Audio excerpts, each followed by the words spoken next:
Today we're making delicious fruitcake cookies. Hey y'all, I'm Tammy, and this is Collard Valley Cooks. I am so glad you joined us today, and I'm going to let you know that my specialty is old-fashioned cooking, like Mama did.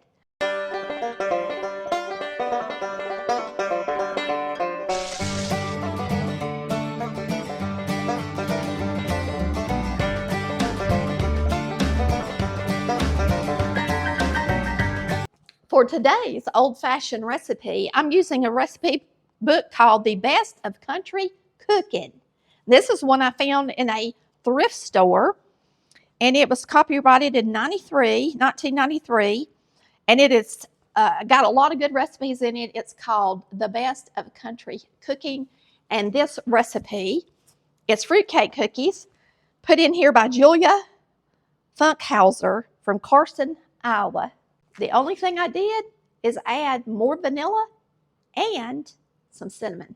All right, we are going to make an old-fashioned recipe today called fruit cake cookies. Did you get some fruit, some candied fruit on sale after the holidays? If you did, now's the time to make fruit cake cookies. You get that delicious flavor of a fruit cake with just a little bit of effort. So it's going to be delicious, y'all. I'm going to tell you what we're going to be using today. We're going to use 1 cup of butter softened, 3/4 cups of packed brown sugar, 1 egg, 1/2 teaspoon of vanilla extract, 1 1/2 cups of all-purpose flour, a 1/2 teaspoon of salt, a 1/2 teaspoon of baking soda, 4 ounces of candied cherries, 4 ounces of candied pineapple, 1 1/2 cups of chopped dates. I'm using a 1/2 cup of chopped walnuts and a cup of chopped pecans.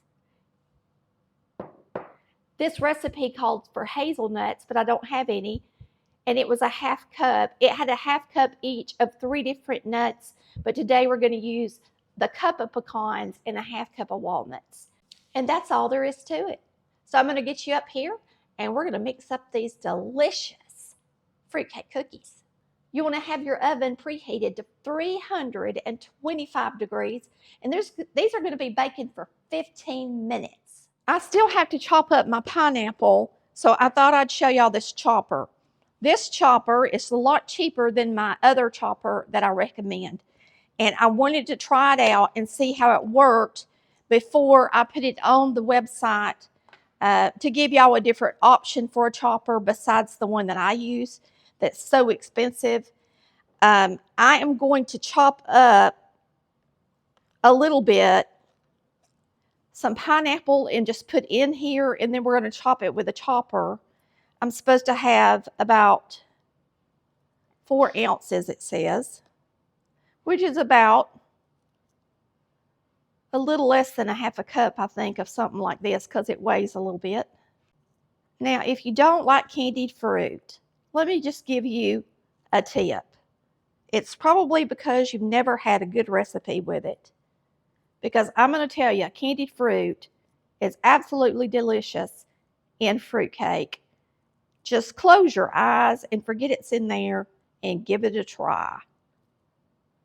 And just because you've tried one fruitcake, don't mean that all fruitcake is bad if it wasn't a good one. Because I'm telling you, I make a delicious, buttery fruitcake.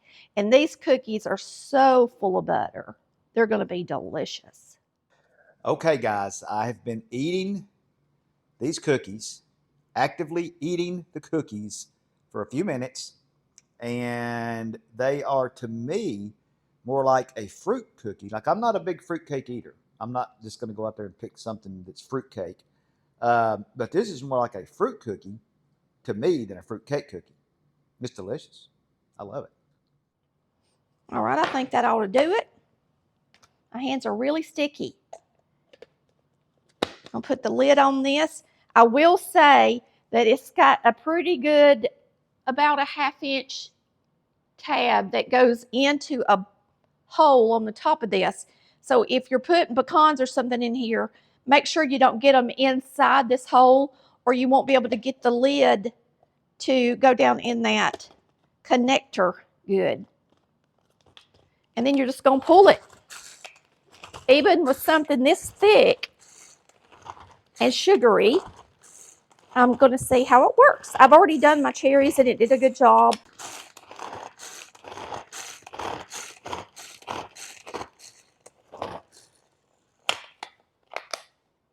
All right. And there we have our pineapple. They're a little bit pink because I did my cherries first. Did a good job. So we're going to put our butter in first. It's a cup of butter, which is a half of this block of butter. Get it in here. There's our butter. And it's 3/4 cups of packed brown sugar. So you're going to mix your butter and brown sugar together first. And then we're going to add our egg. But we're going to let this get fluffy first. So you might want to beat it a couple of minutes.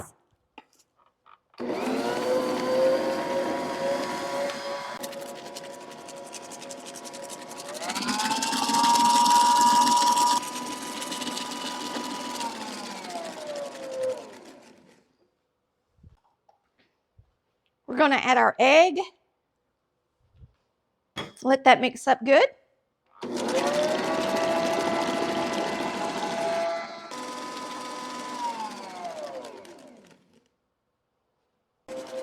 That's a half a teaspoon of salt and a half teaspoon of soda. I'm going to use a tablespoon of vanilla.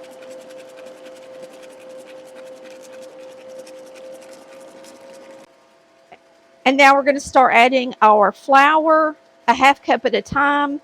And it has 1.5 cups rounded, it says. So that's a good bit of flour.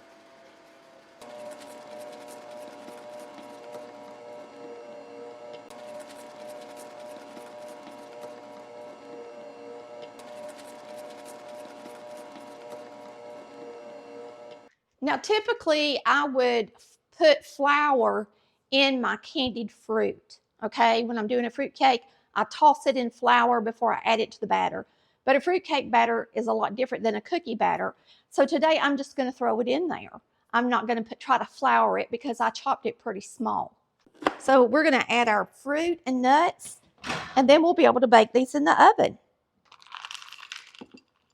So 1.5 cups of these dates. Should be about what I got. I got a little bit more. I overfilled it a couple of times, so that time I underfilled it. We're going to add our cherries, our pineapple. Now, if you want to add citron to this, you can. And this recipe doesn't have any spice in it, so I think we're going to add a little spice to it. I should have done that before I added these. Our walnuts and our pecans. It ought to be good. Let's mix it up. I better put a lid on it just in case it wants to throw a pecan out.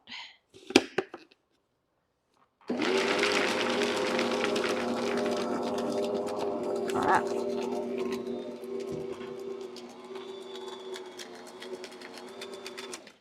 I'm going to add some cinnamon. And adding the cinnamon is optional. I'm going to put in a whole teaspoon.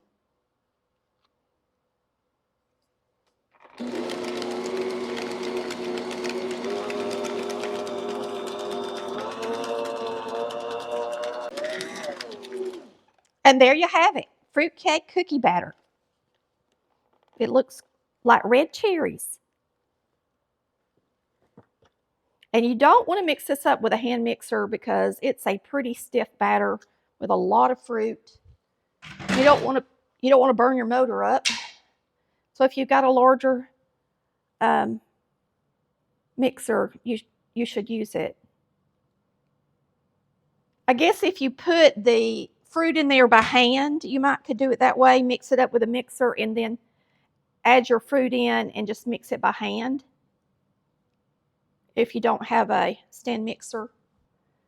I'm going to drop these out on a cookie sheet. I don't know how much they're going to spread, so I guess I better put them pretty far apart to start with this first batch.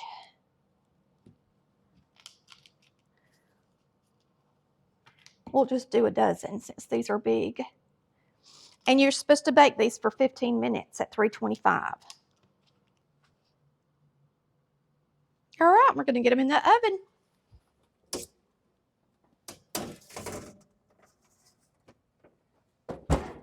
Make sure you set a timer.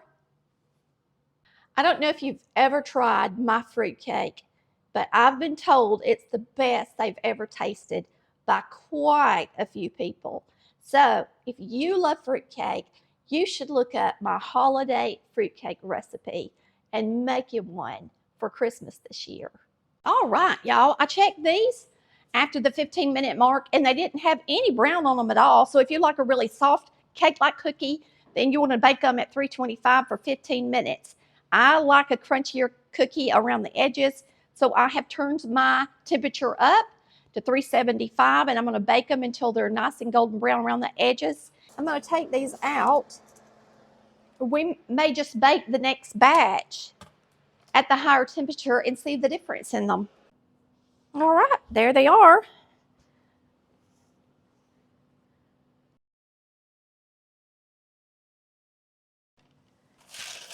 And we're going to slide on another batch and get them in the oven. I like to use parchment because it's fast.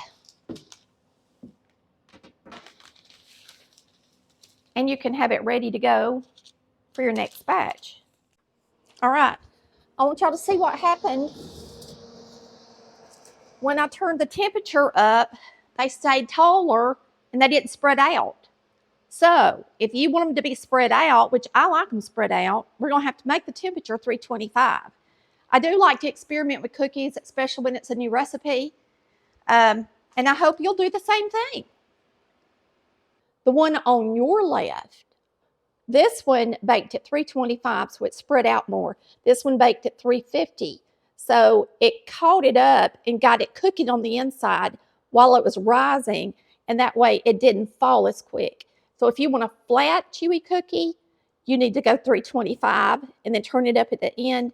And if you want a fat cookie, then you want to go 350. You're not going to be able to eat just one. Can somebody say delicious? These are delicious. Good, full of flavor, got them nuts in there. You can really taste that vanilla and butter in there. They are really delicious. A lot of y'all forget that you can eat in moderation and you can make a recipe like this and divide it out and freeze it. So I would do it if I were you. If you got that fruit in the house before it goes bad, those pecans. It's good. I just love fruitcake cookies and fruitcake. The fat ones are browner on the bottom and they got a better flavor because of the toasted flour. And the flat ones are good as well, but I thought I would like the flat ones better, but I kind of like the big fat ones better. So you may want to do two different ones, just like I did. I'm going to bake all these cookies and let you know how many dozen I get. I would put it on 350 degrees and cook them for 15 minutes. And that should get them good and done on the inside and let them be just a little bit crispy on the outside. You're going to love these cookies. We thank you so much for watching Collard Valley Cooks, where we make old-fashioned food just like Mama did. We'll see you next time. Love ya. Bye.